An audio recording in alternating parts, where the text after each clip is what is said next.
మీ అందరికీ దేవుడు ఆయన చిత్తానుసారంగా మనల్ని నడిపించునుగాక. దేవుడి కృప, ఆయన కనికరం మనకు సదాకాలం తోడునుగాక. మనం ప్రత్యేకంగా ఈరోజు మరి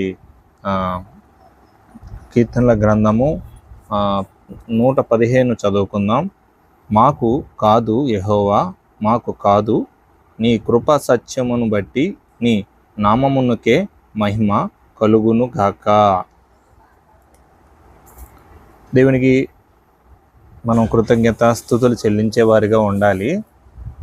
అనేక విషయంలో క్రైస్తవుడు దేవుని కంట ఎక్కువగా మహిమ కనబరుచుకుంటున్నాడు. అంటే నన్ను ఎవరో గుర్తించాలి, అంటే నాలో దేవుడు ఉన్నాడని గుర్తించాలని అనుకోవట్లేదు. నన్ను గుర్తించాలి, నా విధేయతని గుర్తించాలి, నా తెలివిని గుర్తించాలి, నా ధనాన్ని, నా డ్రెస్ సెన్స్ని గుర్తించాలి, అలాగే నా పరపతిని గుర్తించాలి, నా బిహేవియర్ని గుర్తించాలి, నా సేవకుడిని, నేనెవరు సేవకుడి చేతిలో రక్షింపబడ్డానో గుర్తించాలి. ఇలాగా రకరకాలుగా గుర్తింపు కోసం చాలామంది ప్రయాసపడుతున్నారు, పాటలు పడుతున్నారు.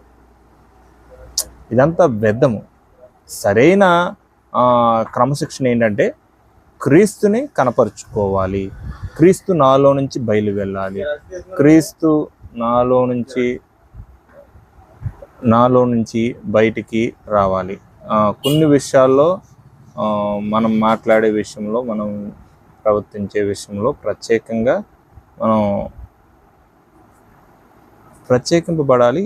అలాగే ఆ ఒక బిహేవియర్కి అది వ్యతిరేకంగా ఉంది, వేరే ప్రజల్ని బాధ పెడుతుంది అంటే దాన్ని దూరపరచుకోవాలి. కాబట్టి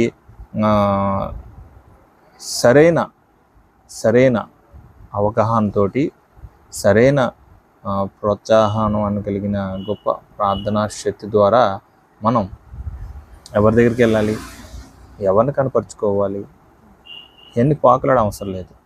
మనలో ఉన్న క్రీస్తు నీలో ఉన్నాడని చెప్పిన యేసు ప్రభు వారు కంపల్సరీ మన బిహేవియర్, మన ప్రార్థన, మన అది ఏంటంటారు మంచి నడవడిక ద్వారా దేవుడు ఆటోమేటిక్గా అనేకులకి మన ద్వారా సువార్త ప్రకటిస్తాడు. దేవునికి మహిమ కలుగునుగా. కాబట్టి ఇట్టి రీతిగా ప్రతి ఒక్కరు ఉండాలని, ఈ కొద్ది మాటలు అనేకులకి షేర్ చేయమని అందరి కొరకు ప్రార్థిస్తున్నాను. దేశంలో ఉన్న వారి కొరకు, దేశంలో ఎంతమంది అయితే ఉద్యోగులు ఉన్నారు, ఉద్యోగులు లేకుండా ఎంతమంది ఉన్నారు, ఎన్ని ఇబ్బందుల్లో ఉన్నారు, ఎంత అనారోగ్యంగా ఉన్నారు, అందరికీ యేసు నామ రక్షణ తోడై ఉండి వాళ్ళని విడుదల దయచేయను గాక, వెలుగు సంబంధులుగా ఉంచును గాక. ఆమేన్.